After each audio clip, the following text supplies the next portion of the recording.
The number 2 most liked tweet of all time is this one from Barack Obama following the incident in Charlottesville. It's him outside a window with a bunch of kids of all races, quoting Nelson Mandela saying, "No one is born hating another person because of the color of his skin or his background or his religion." Continuing on into the next, "People must learn to hate, and if they can learn to hate, they can be taught to love." And continuing finally into this one, "For love comes more naturally to the human heart than its opposite." A quote from Nelson Mandela. Now that original tweet, the first of the 3, got 2.6 million likes. Obama wins in terms of tweet likes over anything Trump has ever done.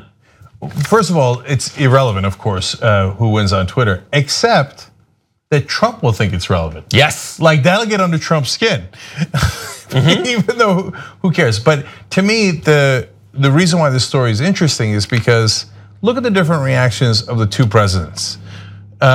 President Trump comes out and goes, or both sides do it, and won't condemn neo-Nazis, the Klan, and white nationalists. Obama puts a picture of cute babies from all the different backgrounds and says it doesn't matter what your skin color is. It's a simple quote from Nelson Mandela. It's both much more heartwarming and more positive and better received by the nation. Way better received by the nation, and also more savvy. Put cute babies in your tweet, you'll get more likes, right? But Trump can't understand that because he's built on hate. Yes. So he thinks, no, I give them hate. That's why I got elected. That's why I'm going to give them more of that. And Obama goes in the opposite direction, and people go, oh, remember the good old days? I think about like the presidency of the United States the same way I think about weight now, right? So, okay, so I'll tell you what I mean. So when you're young as a woman and you have a perfectly fine body, you're constantly nitpicking and you're like, oh God, I wish I lost weight. I wish I looked more toned. I wish this, I wish that, right? And then you get older and naturally, your age kicks in, your metabolism slows down. Then you look back at yourself when you were younger and like, oh, I wish I really appreciated the way I looked and my health back then. I took it for granted. That's how I feel about Obama versus Trump. I was wondering where you were going with this. So, by the way, it's not just for women. I look back at my high school pictures when I thought I was overweight. It's like, you ain't seen nothing yet, big guy. Should have enjoyed that moment. So yes, we had very legitimate criticism of Barack Obama throughout. Yes, but we did. Boy, wait till you get a load of the next president. So it doesn't mean that you shouldn't criticize Obama for the things he did wrong. Of course you should. But if you have a sense of proportionality, we could fill up not just hours full of shows, but years full of shows in criticism of Trump in these just last 7 months to as compared to Obama's 8 years. Yeah, look, it's night and day. I don't regret the issues that I criticized Obama on. However, I do regret not appreciating the fact that I didn't wake up with this sense of panic every morning. No, I know, but it's such a low bar for Obama to clear. Like that, we don't wait. Like we wake up in the morning and our president didn't cheer Nazis.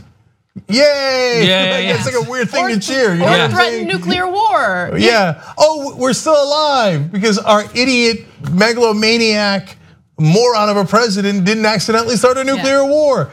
That's a really low bar to clear. Obama cleared it easily by being sane. Yeah.